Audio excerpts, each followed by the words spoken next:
देख मेरी तरफ।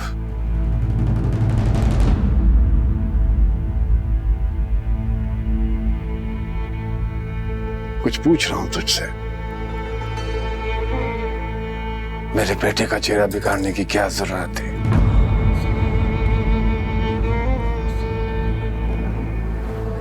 देख इधर।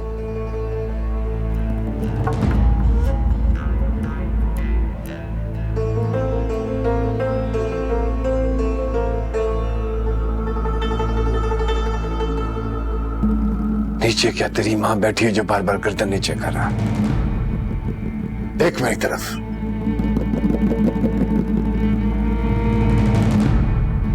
उसे कत्ल करने का इतना ही शौक था तो उसके जिस्म के किसी और हिस्से में गोली चला देता। चेहरा क्यों बिगाड़ा उसका?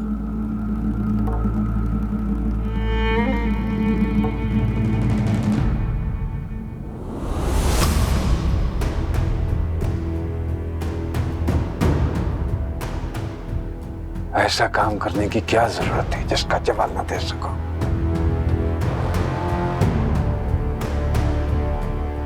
अब क्या कहूं तुम्हें?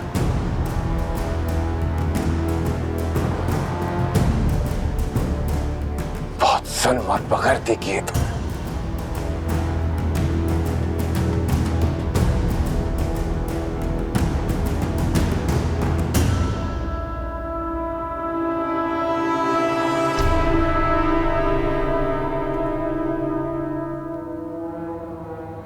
गौर ने कलमा पढ़ा था।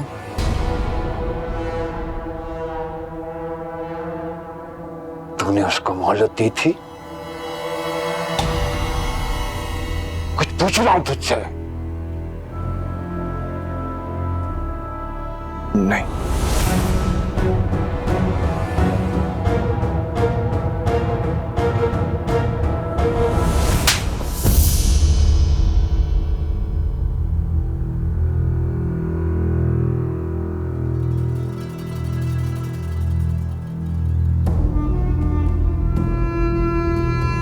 तेरे पे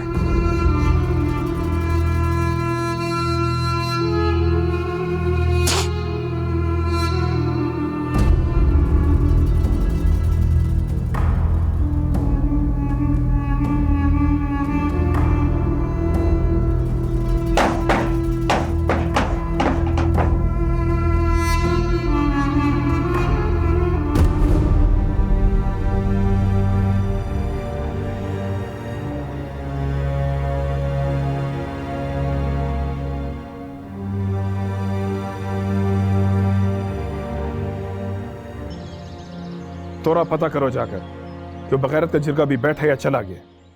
मुझसे भी इंतजार नहीं होता। मैं कब तक छुप कर यूं बैठा रहूंगा? अभी तक तो जा चुका होगा। मैं फिर भी देख कर आता हूँ। जाओ यार।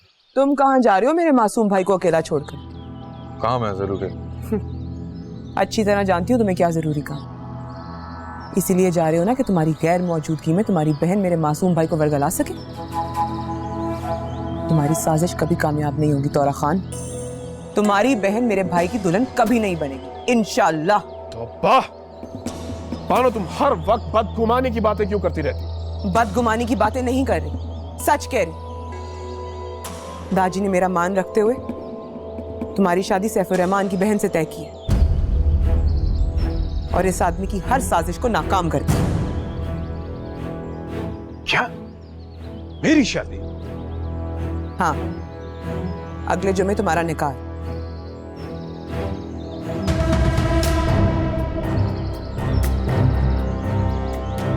तुम क्यों मुंह छुपा रहे हो? क्या लगता था तुम्हें तुम कामयाब हो जाओगे?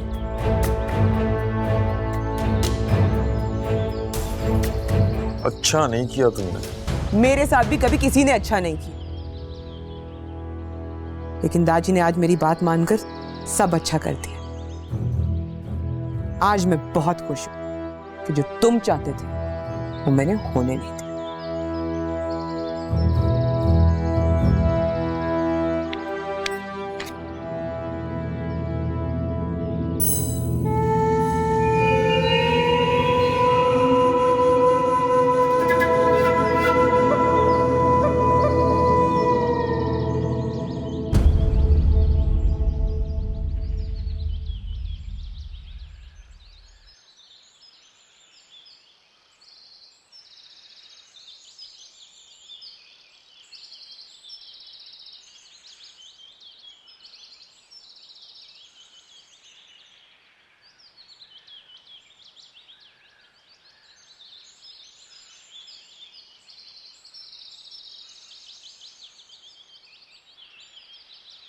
गुलिस्तान खान, तुमने बड़े दिल का मुजाहिरा किया। इसका अजर तुम्हें अल्लाह ताला इस दुनिया में भी देगा और आखिरत में भी देगा। और तुमने इस दुश्मनी को रिश्तेदारी में बदल करके बहुत अच्छा किया। दुश्मनी नहीं, बेगैरती का हूं। दुश्मनी हमेशा बराबर के आदमी के साथ की जाती है। अल्लाह बख्शे, हमारे दाजी नमाज में दुआ किया करते थे, या अल्लाह मुझे गैरतमंद दुश्मन की दुश्मनी अता फरमा। बेगैरत कुत्ता और बेगैरत दुश्मन हमेशा मैदान में धोखा देते हैं। अब काम की बात करें। बिल्कुल बिल्कुल, हम सब इसलिए हाजिर हुए हैं। मैं अपने बेटे गौहर का कत्ल इस बेगैरत इंसान की बहन के बदले में मैं इसको माफ करता हूं। जज़ाकल्लाह, जज़ाकल्लाह। जज़ाकल्लाह, जज़ाकल्लाह। बहन की शादी के बाद अगर ये मुझे इस इलाके में नजर आया तो मैं सबके सामने कसम खाकर कहता हूं कि मैं इसे गोली मार दूंगा। मैं आज इसे आखिरी बार देख रहा हूं, इसके बाद नहीं देखना चाहूंगा। अगले जुमे मेरा बड़ा बेटा सफीउल्लाह निकाह के लिए बांडा कमर आएगा। उसका निकाह पढ़वा कर उसको वापस रवाना कर देना। सब दुआएं खैर करें।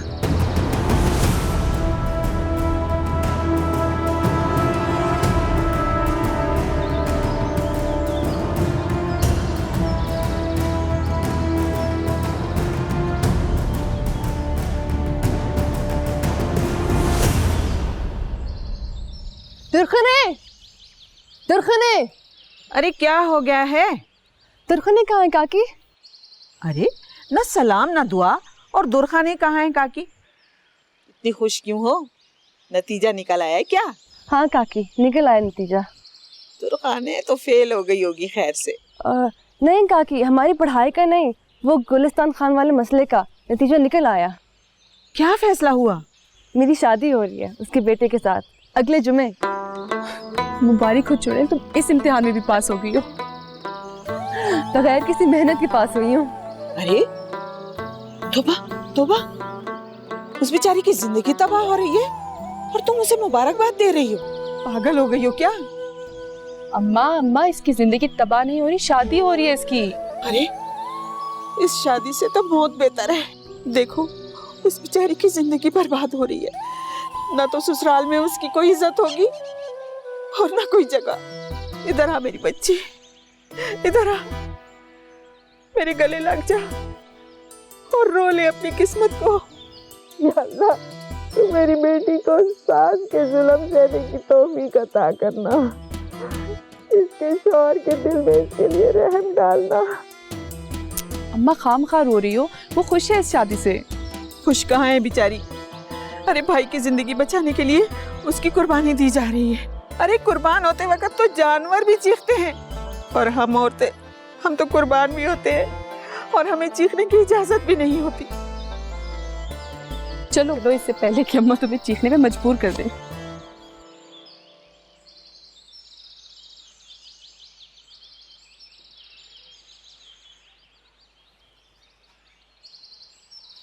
दादी, मैं उस लड़की से शादी नहीं कर सकता जिसके भाई ने मेरे भाई का कत्ल किया।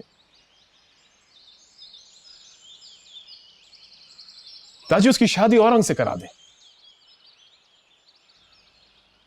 दादी, हम सब का ख्याल था उसकी शादी औरंग से होने वाली है। अब मेरे साथ ही कैसे कर सकते? मैं उसे कभी अपनी बीवी तस्लीम नहीं कर सकूंगा। जो मेरी बात नहीं मानेगा मैं उसे अपनी औलाद तस्लीम नहीं करूंगा। दादी, मैंने आपकी हर बात मानी। आपने सैफुर रहमान को माफ कर दिया, मैंने वो भी मान लिया, लेकिन ये मुझसे नहीं हो सकता दादी।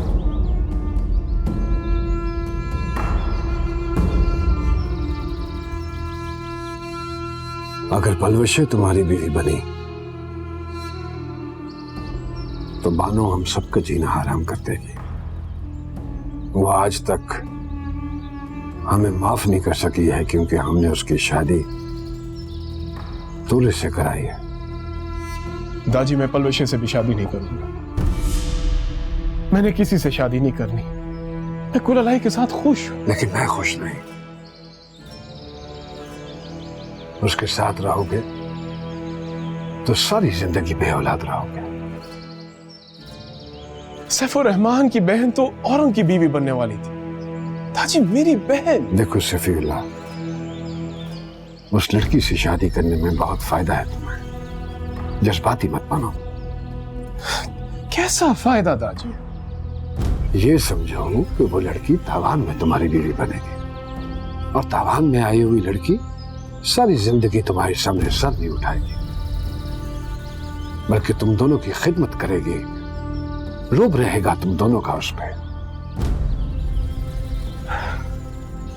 लेकिन मैं क्या? मैं गुलालाई से बहुत मोहब्बत करता हूं दाजी। मर्द होकर औरत से मोहब्बत करते हो, शर्म करो। औरत सिर्फ नस्ल आगे बढ़ाने के लिए होती है, मोहब्बत करने के लिए नहीं होती।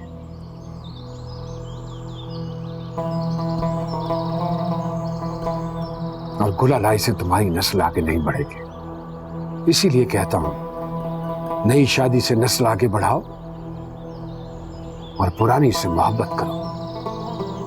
हमारी नस्ल तो औरंग से भी आगे बढ़ सकती है दाजी। उस नाफरमान की औलाद से मुझे कभी मोहब्बत नहीं हो सकती। उसकी औलाद उस जैसी होगी, तुम्हारे जैसी नहीं। हमें तुम्हारी औलाद चाहिए।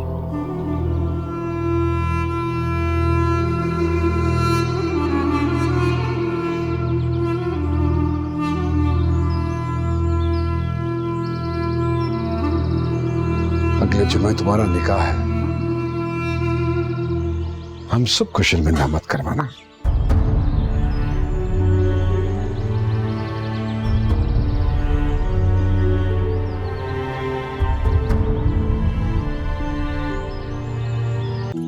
तुम्हें यकीन है ना कि औरंग तुम्हें खुश रखेगा?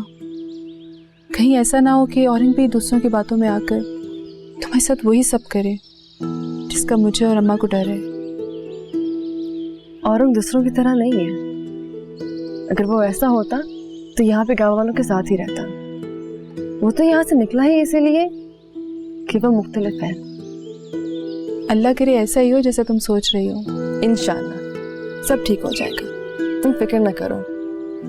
और वैसे भी पुरानी मोहब्बत का कुछ तो ख्याल रखेगा ना वो। चुप कर जा कमीनी। अम्मा ने सुन लिया तो रोते रोते आ जाएगी, कहेगी बेचारी दोज़ख में जा रही है और तुम कह के लगा रही हो। दोज़ख में तो नहीं, मैं तो अपने औरंग की जन्नत में जा रही हूँ। अच्छा सुनो, औरंग से कहना कि वो तुम्हें अपने साथ शहर ले जाए। कहीं ऐसा ना हो कि वो तुम्हें यहाँ छोड़ जाए, फिर महीने के महीने आई ही ना।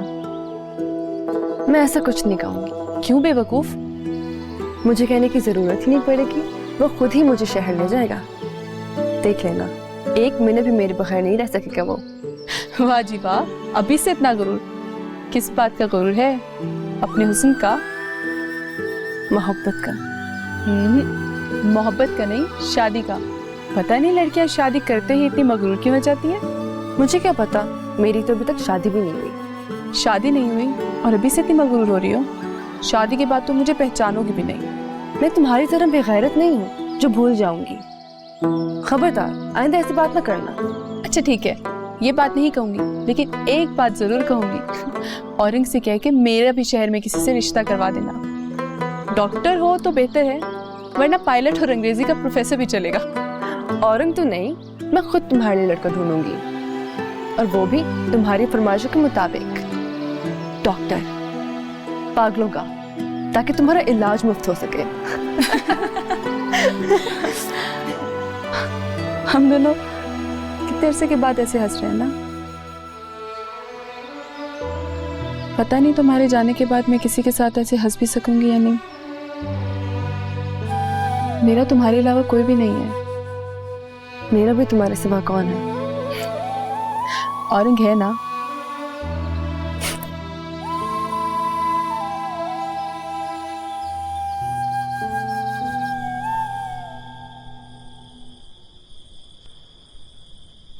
जख्म सुखाने वाली दवाई लगा ली? ये जख्म कभी नहीं सूखेगा। कैसी बातें कर रहे हो? बड़े बड़े दरख्त सूख जाते हैं, ये तो बेचारा सा जख्म है। लो खाना खा लो, फिर बाद में गोली भी खा लेना। उसी दिन यहाँ गोली खाली होती ना तो ये दिन देखना नहीं पड़ता। तुमने फिर मायूसी की बातें शुरू कर दी। अब तो सारे मामलात सुधर गए हैं। अपनी बहन की शादी करो और कारोबार पे ध्यान दो। इस तरह से इन बातों के बारे में सोचते रहोगे तो दिमाग खराब हो जाएगा। तुमने शीरी को बताया कि उसकी शादी गुलिस्तान खान के बड़े बेटे से होने वाली है? बड़े छोटे का फर्क बताने की जरूरत ही क्या है? उसे बस इतना बताया कि उसकी शादी जुम्मे को हो रही है। निकाह के वक्त उसे पता चल जाएगा। फरू काका के साथ शहर जाना, वहां से जहेज का कुछ सामान, कपड़े वगैरह खरीद लाना, आते हुए गुलिस्तान खान के घर पहुंचा देना। फैसले के निकाह में भेजी हुई लड़कियों के साथ जहेज नहीं भेजा जाता। लोग तरह तरह की बातें करेंगे। लोग तो फिर भी बातें करेंगे, कहेंगे सैफुर रहमान खान ने इकलौती बहन को बगैर जहेज के रवाना कर दिया। वो तुम्हारी बहन तब तक थी जब तक उसने तुम्हारी इज्जत की हिफाजत की। अगर वो इश्कबाजी में ना पड़ती तो हमारी भी जिंदगियों में सुकून होता। ये फैसले, ये कत्ल, ये बेइज्जतियां, ये हमें भुगतनी ना पड़ती। भुगतती तो रही है कमबख्त। कुछ भी हो, मैं शीरी को उसका शरई हिस्सा जरूर दूंगा ताकि उसकी ससुराल में कोई इज्जत तो हो। शरई हिस्सा भी उन लोगों को दिया जाता है जो शरीयत पे अमल करते हैं, उन लोगों को नहीं जो हमारी इज्जतों से खेलते हैं। और वैसे भी अब वो तुम्हारी बहन नहीं रही, सफीउल्लाह की बीवी है, गुलिस्तान खान की बहू है। वो उसे भूखा नहीं मारेंगे। चलो खाना खा लो, तुम्हें भूख लग रही थी।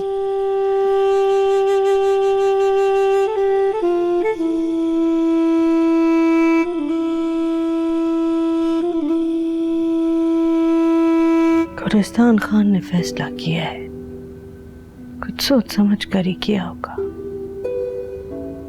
क्या सोचकर? अब अगर मैं गुलिस्तान खान की सोच तक पहुंच सकती तो यहाँ तुम्हारे साथ बैठकर अंदाजा लगा रही होती। तुम इस फैसले से खुश नहीं हो। नाराज भी नहीं हूं और खुश भी नहीं हूं। बस जो हो रहा है ठीक है। मेरी तो ख्वाहिश थी कि उस लड़की से तुम्हारी शादी होती, लेकिन मेरी ख्वाहिश से क्या होता है?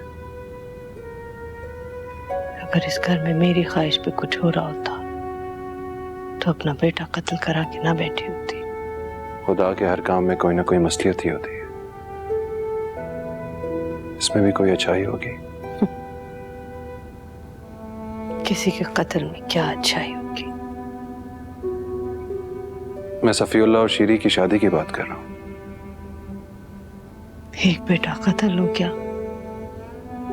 दूसरे की कातिल की बहन से शादी हो रही है, तीसरा होते हुए भी नहीं है। पता नहीं क्या अच्छाई होगी। मैं तुम्हारे साथ हूं, अभी भी कह रहा हूं, चलो मेरे साथ शहर जाके रहते। क्यों इस उम्र में गुलिस्तान खान से तलाक दिलवाना चाहते?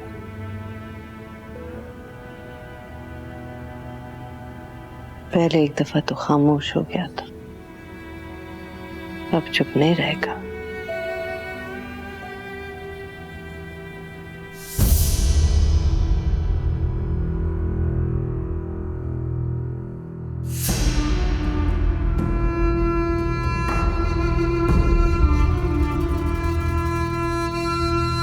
जब अपने बाप की तरफ जाया करो तो मुझे खाना डाल के जाया करो। अभी बनाती हूँ। क्या मतलब अभी बना देती हूँ? 1 मिनट में बन जाएगा। कौन सा खाना जो 1 मिनट में बनता है? मतलब जल्दी बन जाएगा। अगर इतनी जल्दी थी तो दादी के घर से आने में करनी थी। मुझको जल्दी आना था, मगर उनकी तबीयत ज्यादा खराब हो गई, इसलिए मुझे रुकना। अच्छा बस झूठ मत बोलो, पूरे 2 घंटे के बाद वापस आई हो तुम। 2 घंटे कम होते? उनकी तबीयत बहुत ज्यादा खराब है, खाना पीना छोड़ दिया, बेहोश हो गए। तुम भी झूठी, तुम्हारे दादी भी झूठे। बहाना बना के बेहोश हो जाते हैं, सब कुछ जमा कर लेते हैं। ना जीता है ना मरता है। दादी की तरफ जाने का इतना शौक है ना, तो तलाक लो और उसी की तरफ लो। क्या क्यों देख रहे हो? दादी, दादी, बस करे दादी। हर रोज बहाने बनाकर मेरी माँ को मारते रहते हैं। आज के बाद अगर आपने मेरी माँ को हाथ भी लगाया तो खुदा की कसम आपको जिंदा नहीं छोड़ूंगा। आपका क्या ख्याल है कि आपके सामने कोई नहीं बोल सकता? मैं बोल सकता हूँ।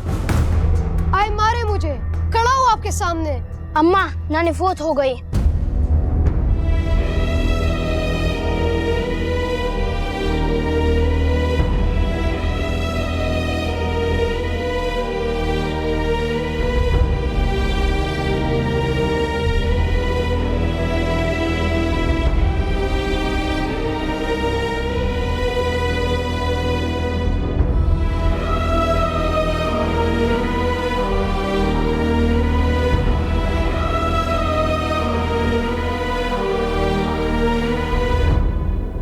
कितनी भारी शाम थी वो।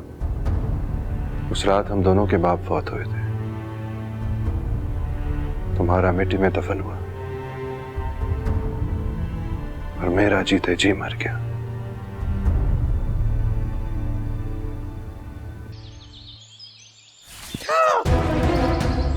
क्या हो गया तुम्हें? अंधी हो गई हो? सारे कपड़े खराब कर दिए मेरे। माफ कर दे बीबी। माफ कर दे। चलो छोड़ो, जाने दो। क्यों पुरानी बातें लेकर बैठ गए? पता नहीं कहां से याद आ गई कमबख्त। मैं तो अच्छी खासी भूली बैठी थी। मैं आज तक शर्मिंदा हूं। मुझे वो सब कुछ नहीं करना चाहिए था। अम्मा, जैतून को तो छुट्टी दो ना, कोई काम तो उससे होता नहीं है। आते साथ मुझ पर पानी फेंक दिया, सारे कपड़े मिट्टी मिट्टी कर दिए। कुछ तो उसको नजर आता नहीं है। सफेद दिन में गधों से टकराती फिरती है कमबख्त। फारिग करो उसे। 10-15 साल से यहाँ झाड़ू लगा रही है, अब अचानक क्यों फारिग कर दूं उसे? अब तुम्हें उसकी जरूरत नहीं रही। क्यों? क्योंकि सैफुर रहमान की बहन उसकी जगह ले लेगी। खुदा का खौफ करो आपा, कैसी बातें कर रही हो? भाई की सजा बहन को दोगी? बात तो तुम्हारी ठीक है, लेकिन कोई मुझे ये बताए कि मेरे भाई को किस जुर्म में मारा गया? मेरी माँ के जिगर के टुकड़े को क्यों काटा गया? एक ही तो गैरतमंद भाई था मेरा महाफिज था वो। उसे मारकर उसकी बहन को क्यों सजा दी गई है? दादी सैफुर रहमान को माफ कर चुके हैं। अब हमें भी वो सब कुछ भूल जाना चाहिए।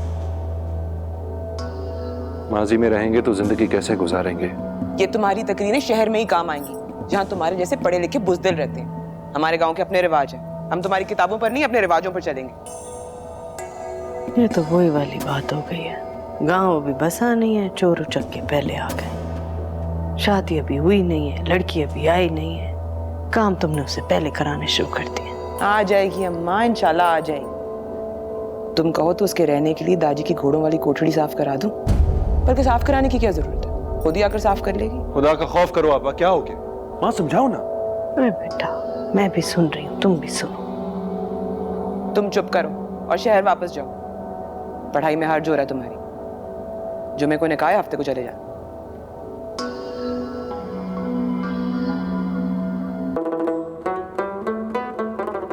वाह तुरखनी बीबी वाह, कैसे लिखा है? बहुत अच्छा। तो साथ दो। इस पे किसका नाम लिखूं? अपने अब्बा का लिख दो। अपने अब्बा का। मेरे बाप का नाम क्या था? क्या था? गुलमर्जान खान। गुलमर्जान खान, ठीक है ठीक है। ये क्या कर रही हो? खुद ही तो बोला अपने अब्बे का नाम लिखो। बकवास ना करो, जल्दी लिखो, भाभी आ जाएगी। अच्छा ये बताओ कि उसका नाम अंग्रेजी में लिखूं कि उर्दू में? अंग्रेजी में। अच्छा जी, क्यों? समझा करो ना, पढ़ा लिखा आदमी है, अपना नाम अंग्रेजी में देखेगा तो खुश हो जाएगा। अच्छा चलो स्पेलिंग बता दो। बड़ा ए,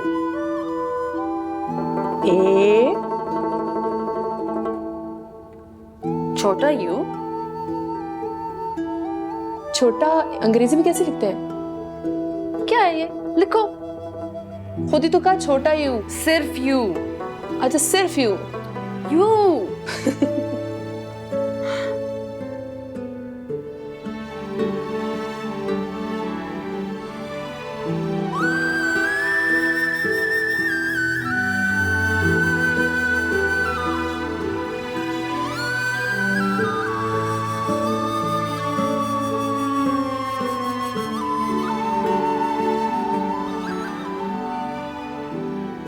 दूसरी हथेली देखने के लिए एप्लीकेशन देनी पड़ेगी क्या?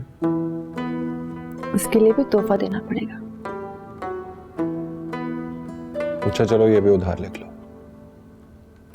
मुझे तो ये दुकान चलती दिखाई नहीं दे रही, हर चीज पे उधार। क्या करूं? सब कुछ इतनी जल्दी हुआ कि मुझे कुछ करने का मौका ही नहीं मिला। वैसे भी इस गांव से मिलता ही क्या? शहर जाऊंगा तो जितने तोहफे कहोगी लाके देगा। अब दूसरी हथेली दिखा।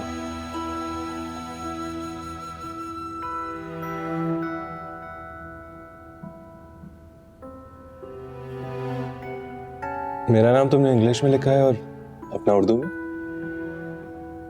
क्यों? शहर और गांव का फर्क साबित करने के लिए।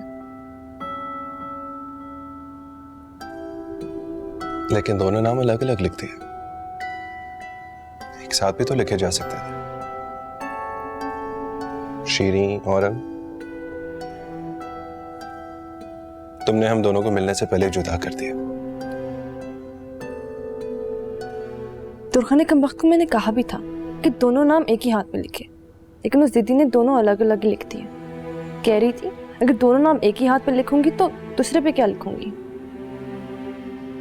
तुम्हें पसंद नहीं आया ना? मुझे पता था, तुम शहरी लोगों का मेयार बहुत ऊंचा होता है।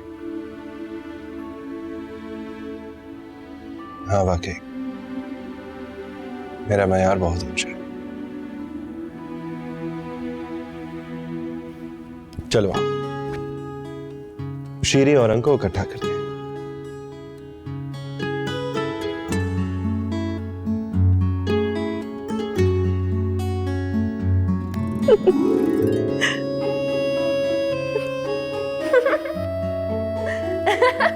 तुम्हें क्या हो गया? कुछ नहीं कुछ नहीं कुछ नहीं।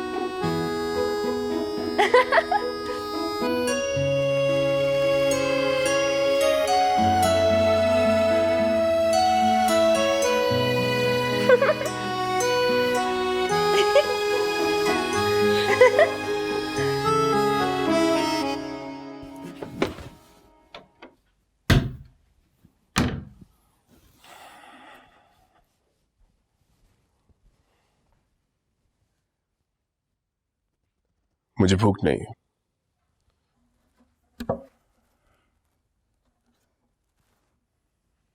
तो दूसरी शादी क्यों कर रहे हो?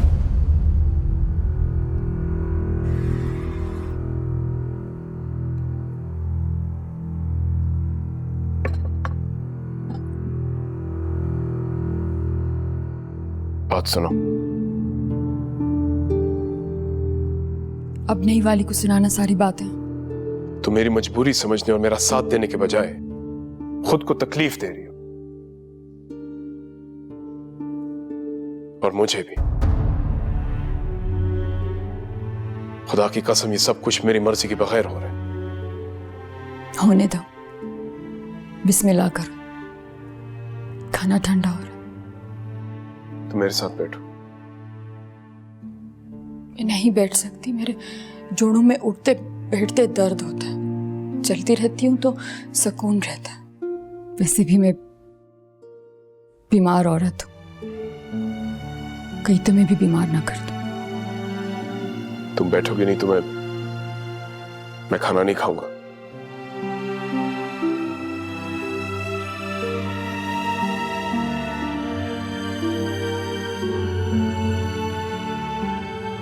खाना खा लो, ठंडा हो जाएगा। तुम्हें याद है जब हमारी नई नई शादी हुई थी, मैंने पहली बार तुम्हारे लिए खाना बनाया था। रोटियां थोड़ी सी ठंडी की थी ताकि तुम्हारे होंठ ना चले। तुम गुस्से में खाना खाए बगैर चले गए। सब याद है मुझे। मैं बहुत परेशान हो गई थी। मेरी आंखों से आंसू निकल आए थे कि पता नहीं मुझसे क्या गलती हो गई कि तुम खाना खाए बगैर चले गए। मैंने रोते रोते तुम्हारी माँ से पूछा तो उसने हंसते हंसते बताया कि तुम्हें गरम रोटियां पसंद है जिनसे धुआं निकल रहा। और फिर मेरी जिंदगी के कई साल तुम्हारी रोटियों से धुआं निकालते निकालते निकल, आज मैं भी निकल गई धुएं की तरह। तुम किस तरह की बातें कर रही हो? देखो, रोटी ठंडी हो गई, सारा धुआं निकल गया।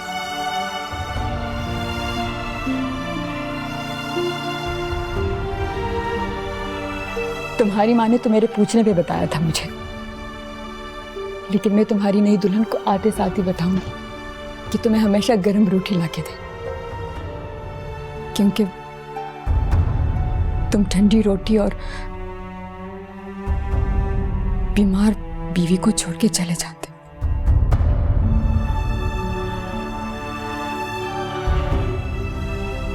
मैं कहीं नहीं जा रहा।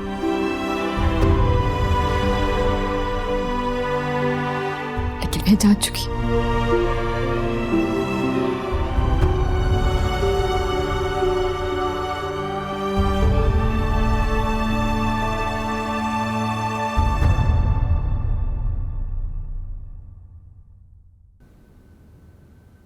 कौन कौन जाएगा?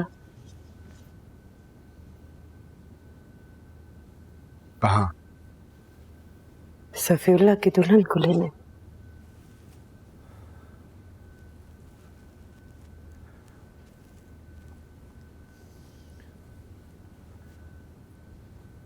दुल्हन नहीं बीवी, दुल्हन तो गुलालाई है। जी वही। कौन कौन जाएगा सफीउल्लाह की तो बीवी को लेने? और तुम्हें तुम मर्दों में सफीउल्लाह के अलावा वो तोरा खान साथ चला जाए और 4-5 और लोग, ज्यादा लोगों को ले जाने की जरूरत नहीं है। मैं तो नहीं जाना चाहती।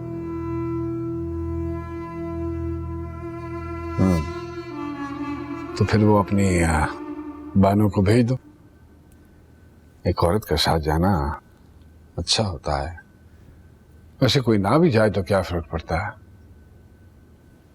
लेकिन तुम क्यों नहीं जाना चाहते? आप क्यों नहीं जाना चाहते?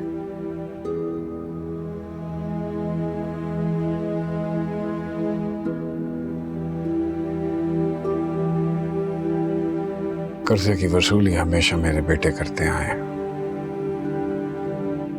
ये सफीउल्लाह की शादी नहीं है, वसूली है।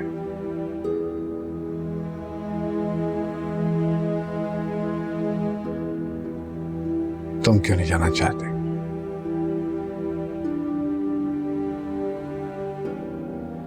जिस इलाके से मेरे एक बेटे की लाश आई हो, उसी इलाके से किसी दूसरे की बेटी की लाश को दुल्हन बनाकर लाने की हिम्मत नहीं है।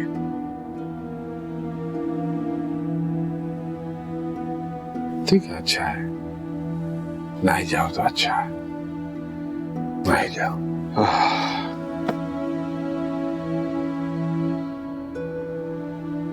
आप औरंग को नहीं भेजेंगे? अपनी मर्जी का मालिक है वो। साथ जाने के लिए मेरी इजाजत की जरूरत नहीं है उसे। आप भी तो अपनी मर्जी के मालिक हैं, बल्कि मेरे भी मालिक हैं। मुझे कहते हुए बहुत अजीब सा लगता है, लेकिन वो आपसे बहुत मोहब्बत करता है।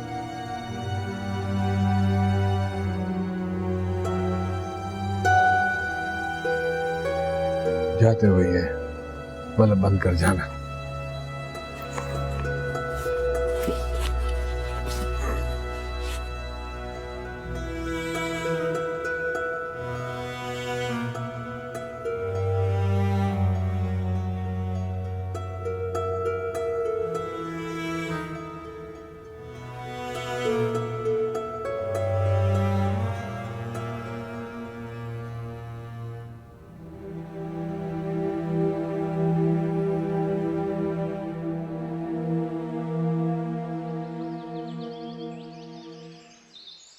मुझे पागल कुत्ते ने नहीं काटा कि गौहर के कातिल की बहन को लेने जाऊं।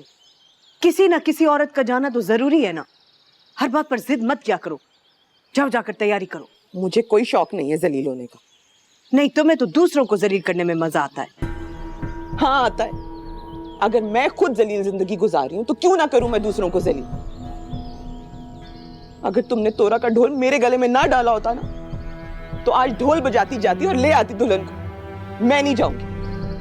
हर मौके पर अपने और तोरे की बात लेकर मत बैठ जाया करो। कुछ खुदा का खौफ करो। जब तक तोरा या मैं जिंदा है ना अम्मा, ये बातें तो चलती रहेंगी। दुआ करो हम दोनों में से कोई मर जाए। और अगर किसी औरत का जाना इतना ही जरूरी है तो गुललाई को भेज दो ना। जाकर ले आए अपने शौहर की दूसरी बीवी को। किसी को जाने की जरूरत नहीं है। मैं शादी नहीं कर रहा हूं। दादी का वादा और तुम्हारी जिद पूरी कर रहा हूं। ये तुम्हारा दिया हुआ अज़ाब है जो मुझे उठाना पड़ रहा है। मैंने कौन सी जिद की है? देखो माँ, बहन से कोई इस तरह बात करता है। तुम बहुत बहन वाला प्यार दिखा रही हो। अच्छा, नाराज ना हो। आ रही हूं। हम दोनों बहन भाई मिलकर ले आएंगे तुम्हारी दुल्हन। खुदा की कसम मेरा बिल्कुल दिल नहीं कर, लेकिन तुम्हारी खुशी के लिए चलती हूँ। खुशी? कौन सी खुशी? इस जनाजे पर सिर्फ मर्द जाएंगे। किसी औरत के जाने की जरूरत नहीं है। मैं जाऊंगी।